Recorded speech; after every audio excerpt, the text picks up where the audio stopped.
લક્ષ્ય ન્યૂઝ, એક નજર, એક લક્ષ્ય.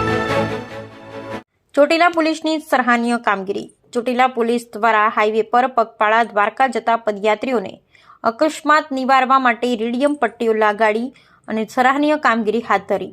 હોળાષ્ટક ઉપર લાખોની સંખ્યામાં શ્રદ્ધાળુ પગપાળા સંઘ કાઢી દેશભરમાંથી દ્વારકા દર્શન કરવા માટે જતા હાઈવે ઉપર ઠેર ઠેર કેમ્પો કરી, ચાલીને જતા લોકો માટે સેવા કેમ્પો કરી, નાસ્તો, જમવાનું સહિત સેવા ભાવિકો પદયાત્રિકોની સેવામાં 24 કલાક સેવાઓ પૂરી પાડે છે.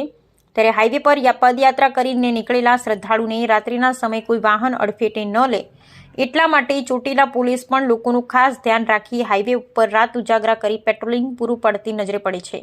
તે ઉપરાંત પોલીસ દ્વારા પદયાત્રીઓ ગુજરા અકસ્માતથી સલામત રહે તેવા હેતુથી રેડિયમ પટ્ટાઓ લગાવી અને પોલીસના જવાનો તેમજ મહિલા પોલીસ દ્વારા એક અનોખી રીતે સેવા કરતા હોય છે તેવા દ્રશ્યો જોતા શ્રદ્ધાળુમાં પણ એક આનંદની લાગણી પ્રસરી હતી. ચોટીલા પોલીસ સ્ટેશન કર્મચારી દ્વારા હોળીના તહેવારના અનુસંધાને ચાલી દ્વારકા જતા રાહદારી ચોટીલાથી પસાર થતા તેઓને રાત્રિના સમય દરમિયાન રોડ પર અકસ્માતથી બચવા અને સલામત યાત્રા માટે રેડિયમ પટ્ટી લગાવવામાં આવી. Bureau report Brijesh Trivedi, Surendranagar.